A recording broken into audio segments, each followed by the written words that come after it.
Bonjour à tout le monde. Donc sans transition de la musique au choc à la tête, j'essaierai de faire un lien si possible sur la fin. Je vais vous parler d'une thématique qui est assez d'actualité ces derniers temps, c'est l'histoire de ces petits chocs qu'on peut se faire alors en faisant une pratique sportive, mais par extension dans la vie de tous les jours. Et c'est vous montrer l'impact potentiel que ça peut avoir à court terme, à moyen terme et puis éventuellement à long terme. Alors pas besoin d'aller chercher bien loin pour vous montrer ce que c'est qu'une commotion cérébrale. J'étais ce week-end dans mon canapé je regardais un match et à la première minute d'un match de rugby du tournoi Destination, vous voyez que l'action est arrêtée. On voit un joueur à terre qui est un beau bébé, hein, il est gaillard. Il est un peu hagard, pourtant il a du mal à se relever, il est entouré des soignants. Vous allez voir ce que c'est qu'une personne un peu dans le flou. Il ne sait pas trop où il est, il a du mal à retirer son protège-dents, il a besoin d'être soutenu. Bon, on voit qu'il a saigné un peu de la lèvre et il est emporté par les soigneurs. Et puis quand on revoit l'action un peu à distance, bon, on voit qu'il s'est pris un choc par un autre joueur qui est venu le percuter directement, donc sous différents angles. Donc choc tête contre tête. Alors vous voyez, c'est... Bon, il est un peu hagard, mais il avait toute sa conscience, il a pu sortir du terrain, il a été raccompagné. Je pense qu'il n'est pas revenu sur le terrain, c'est évident, hein, il ne revient pas dans ce contexte-là, mais on n'est pas dans le cadre d'un choc majeur à la tête. Il n'a pas été opéré, il n'y a pas eu de segment majeur. Et donc c'est ça que je vais vous montrer, c'est qu'est-ce que c'est que ces chocs qu'on appelle les commotions cérébrales, qui sont des chocs d'intensité légère qu'on peut se faire à la tête. Alors on peut se les faire avec un choc direct tête contre tête, ballon contre tête. Vous voyez ce joueur là, quand il s'est pris un ballon de football dans la tête, ça vous déforme un peu quand même dans l'ensemble. Mais ça peut arriver aussi d'une autre façon. Par exemple, ça peut arriver si vous êtes victime d'une explosion, le souffle d'une explosion, on sait que ça peut vous faire bouger le cerveau dans la boîte crânienne, un peu à l'instar de ce qu'on voit dans le choc avec un ballon.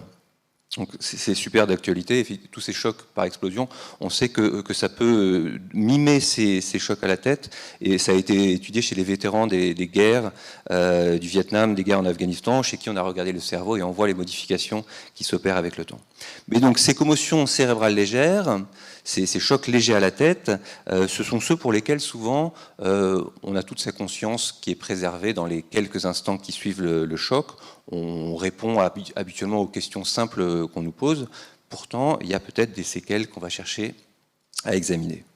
Et souvent, les signes qu'on retrouve dans un premier temps, vous voyez, c'est des choses qui sont assez peu spécifiques. Ça va être avoir mal à la tête, avoir des problèmes d'équilibre, avoir des difficultés à se concentrer dans les premiers temps, éventuellement se sentir un peu confus, désorienté, être gêné par le bruit ou par la lumière, ou voire même avoir des nausées. Et puis on a des choses un peu plus complexes, comme avoir des difficultés de mémoire ou des pertes de conscience. Ça, ce sont les symptômes les plus classiques qu'on retrouve quand on interroge un sportif qui vient d'avoir une commotion. Et la plupart du temps, ces symptômes vont disparaître. Ils ne vont pas rester très longtemps. Et on dit que cette commotion cérébrale, elle est spontanément résolutive la plupart du temps, dans 90% des cas, dans 7 à 10 jours. Et on n'en parle plus a priori. Il existe quelques situations où on distingue l'homme et l'adulte et l'enfant sur la durée des symptômes. Quand c'est plus que 2 semaines de symptômes chez un adulte ou plus que 4 semaines de symptômes chez un enfant, on parle d'une commotion cérébrale avec des symptômes qui persistent dans le temps. Alors pourquoi je distinguais les différentes populations? C'est pour des raisons anatomiques déjà. Vous voyez le développement de l'enfant par rapport au corps adulte, vous voyez que le ratio entre la tête et le reste du corps est totalement différent que le ratio tête-corps chez un adulte. Et puis la musculature du cou est aussi beaucoup moins développée chez l'enfant a priori que chez l'adulte. C'est la même chose quand on compare les sexes avec... pour des mêmes raisons de physiologie et de musculature, a priori une plus grande sensibilité du corps féminin, notamment au niveau cervical, lorsqu'on a un impact. C'était l'histoire de cette jeune femme qui a pris sa retraite. Alors, je crois qu'elle était championne de rugby anglaise, elle a pris sa retraite à 28 ans, elle avait fait 11 commotions cérébrales en 14 saisons de sport, donc une par année. Un peu moins qu'une par année, mais ça avait suffi à lui donner des troubles cognitifs persistants dans le temps qui l'avait inquiété. Alors, Vous voyez, quand on s'intéresse aux populations plus jeunes, alors, désolé pour les diapositives en anglais, mais c'est pour faire travailler un peu le Brexit, vous voyez que la plupart des commotions sont spontanément résolutives après 22 jours. Donc on est pour les enfants, hein, pour les adolescents. Donc on est dans cette catégorie des 28 jours, moins de 28 jours qui sont plutôt positifs. Mais dans presque un quart des cas, dans 22% des cas, on a des symptômes qui vont persister. Et chez un adolescent, ça a une implication pour sa vie sportive éventuelle dans son club, mais aussi dans sa vie scolaire. On sait que ça peut impacter les résultats scolaires du quotidien, donc c'est une double raison pour laquelle on doit s'intéresser à ces publics-là. Et quand on s'intéresse, toujours en anglais, aux symptômes qui sont les plus évocateurs de qu'est-ce qui va faire qu'on va moins bien récupérer dans le temps, vous voyez que les symptômes qui ressortent le plus fréquemment parmi tous ces symptômes dont je vous ai parlé au début, c'est la sensation initiale d'être dans le brouillard quand on s'est pris un choc, et aussi d'avoir des éléments de tristesse. Ça me permettra de faire le lien avec la présentation de Véronique Mondin sur l'inflammation cérébrale. Donc se sentir dans le brouillard quand vous vous êtes déjà pris une porte dans la figure ou peut-être un ballon dans la figure, vous voyez dans quel état vous êtes après avoir reçu un ballon dans la figure, on est un petit peu choqué, un peu dans le brouillard. C'est ce qu'on ressent et c'est ce qui est le plus prédictif d'une difficulté à retrouver tout son état normal. Une autre chose qui est intéressante, notamment dans le sport, c'est qu'on a des outils de mesure qui nous permettent de dire si un sportif va être apte à retourner sur le terrain après avoir fait un choc. On a des questionnaires, on lui pose des questions. Un de ces questionnaires s'appelle le SCAT5. Et on s'est rendu compte que de nombreux sportifs avaient une normalisation de ce questionnaire à distance de leur épisode traumatique. Mais quand on s'intéresse à la biologie et aux marqueurs neuronaux dans le cerveau, on se rend compte qu'il y a quand même des anomalies qui continuent d'exister, alors que ces marqueurs par questionnaires se sont normalisés. Donc ça pose la question de savoir, bon, on dit à un joueur que tout a l'air bon pour retourner sur le terrain, mais finalement, on se rend compte qu'il y a peut-être des choses qui continuent à fonctionner de manière anormale dans le cerveau. Quand on regarde son image, l'image cérébrale du cerveau d'un... Alors, c'était pas forcément des sportifs, c'était des gens qui avaient fait un choc à la tête, mais c'est la même chose. Quand on regarde le tracé des fibres blanches au niveau du cerveau de quelqu'un qui a une commotion, 2 semaines après la commotion, c'est... je sais pas si j'ai... Ah oui, j'ai un pointeur ici. 2 semaines après la commotion, vous voyez qu'il y a des petites anomalies des fibres blanches qui peuvent être observées par cette technique d'imagerie qui est un peu particulière, qui n'est pas une technique qu'on fait en routine, raison pour laquelle de nombreuses personnes qui vont faire une commotion et qui vont aller aux urgences faire un examen d'imagerie vont sortir de l'examen d'imagerie avec la réponse et le résultat que tout est normal. Mais si on regarde avec des outils un peu plus perfectionnés, on se rend compte que tout n'est pas forcément normal et on a des petites lésions qui s'opèrent au niveau des axones, les terminaisons des neurones. Et quand on regarde un peu plus tard, 16 mois après, on a toujours ces petites lésions qui sont observables. Donc finalement, le retour à la normale clinique, c'est-à-dire l'absence de symptômes, n'est pas synonyme d'une normalisation complète de ce qui peut se passer dans le cerveau.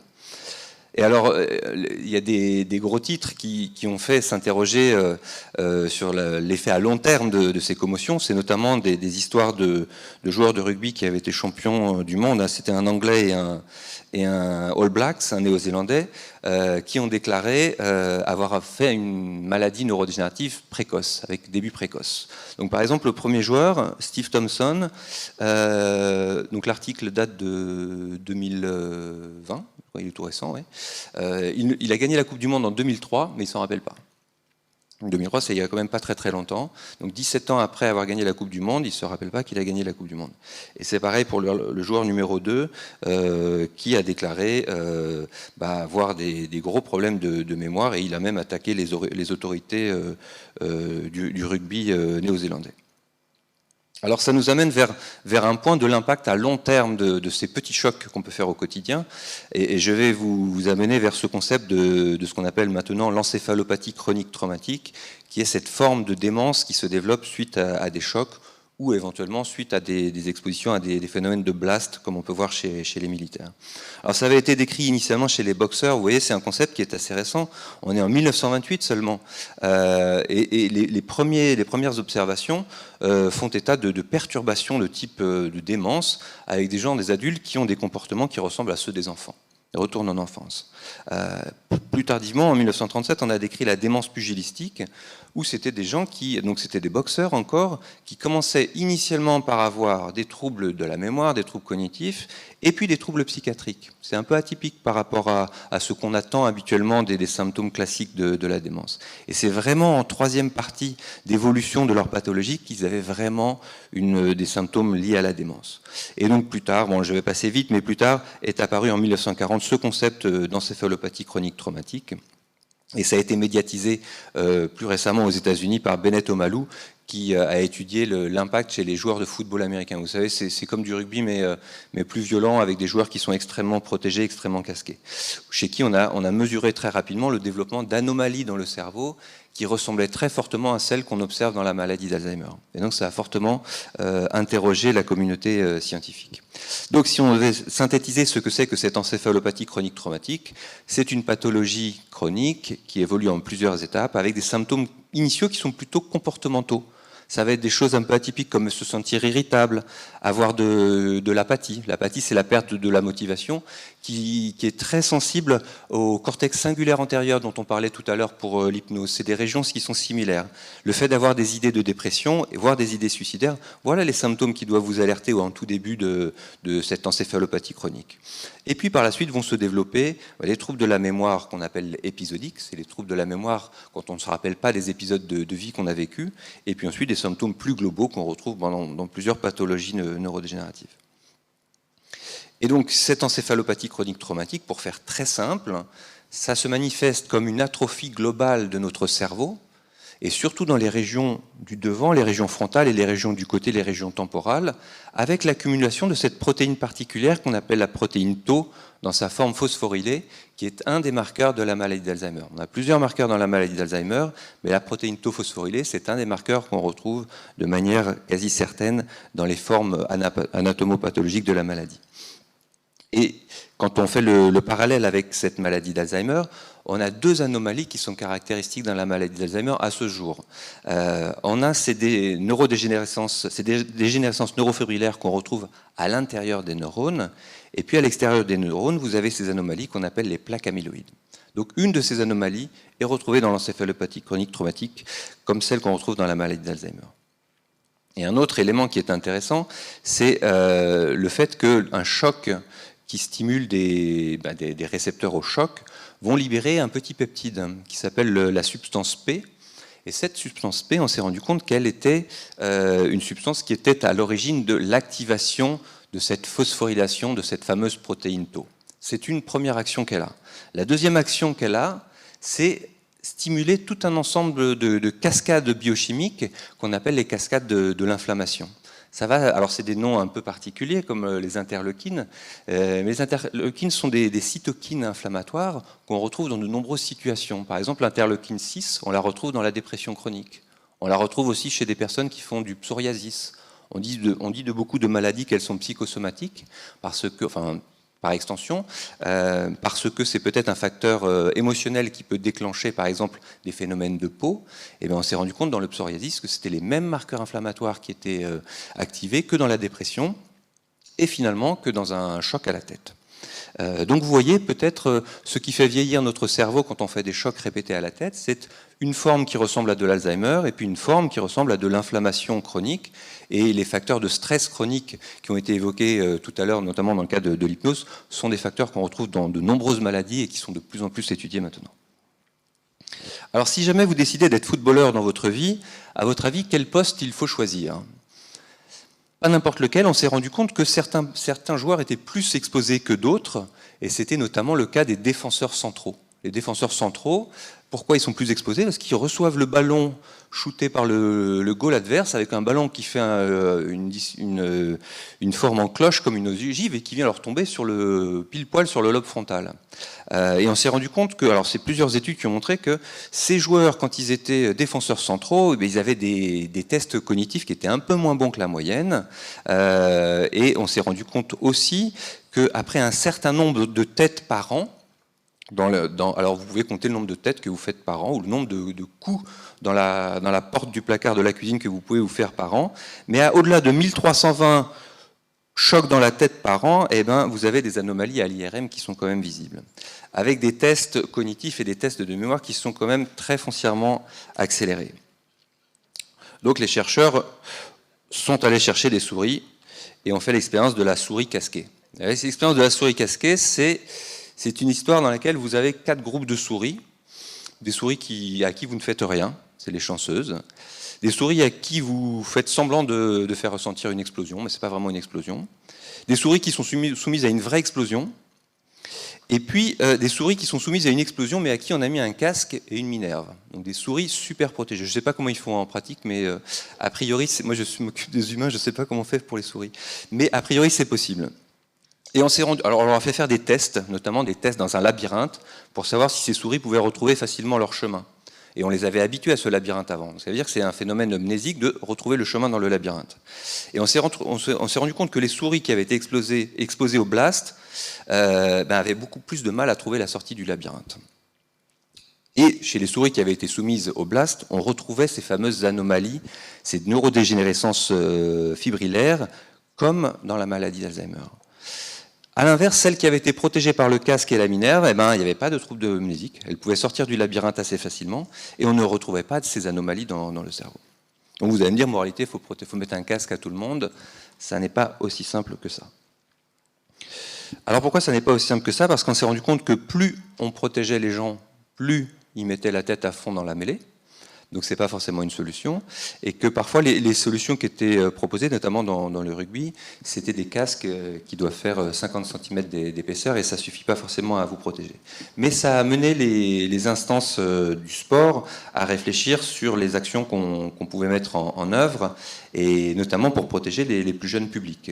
C'est moins grave chez un sportif, même si vous avez vu, il y a mon histoire des 1320 têtes par an là, qui peut peut-être jouer, mais chez un sportif qui a la technique, qui a la musculature, c'est différent. Chez un jeune qui n'a pas la musculature, qui n'a pas encore la technique pour jouer avec le jeu de tête, c'est différent, et on voit arriver des réglementations qui visent à protéger les plus jeunes, notamment l'interdiction de faire des jeux de tête quand on est trop jeune. Et vous voyez, c'est arrivé d'abord aux États-Unis, puis ça arrive petit à petit en Europe. Petit message donc pour vous donner les informations principales sur ce que c'est que ces commotions. Ce sont des choses qui sont le plus souvent spontanément résolutives. Donc, il ne faut pas s'en inquiéter, il faut continuer à pratiquer le sport. C'est le sport qui est meilleur pour la santé quand même que de ne pas faire de sport pour éviter d'avoir des commotions. Donc il ne faudrait pas prendre le problème à l'envers. Mais ce qu'on voit, c'est que potentiellement des petits chocs d'intensité légère dans le sport ou dans notre quotidien peuvent éventuellement avoir des impacts à long terme, et surtout quand il y a un phénomène cumulatif. C'est-à-dire la succession de ces petits chocs à long terme peuvent avoir un effet sur notre santé mentale et cognitive dans le long terme.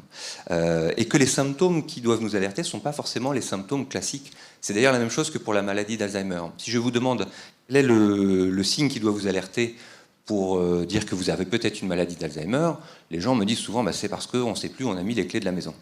Et en fait, c'est pas ça.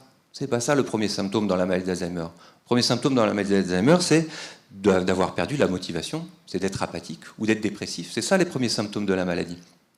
Et donc dans la commotion cérébrale et dans la forme tardive, c'est la même chose que dans l'Alzheimer. C'est des symptômes atypiques qui doivent nous alerter et qui doivent éventuellement nous faire consulter.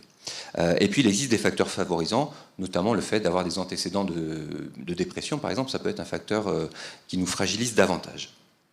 Alors je conclurai pour vous dire que sur la ville de Nice se mettent en place des actions, puisqu'on avait organisé une première rencontre il y a peu avec tous les clubs de la ville de Nice, les clubs sportifs, pour sensibiliser justement sur ces commotions cérébrales. Et nous aurons tout début juin un colloque francophone sur les commotions cérébrales dans le sport, et vous êtes bien évidemment les bienvenus à cette réunion. Voilà, j'espère que je n'ai pas dépassé. Jacques, c'est tout bon. Merci à vous.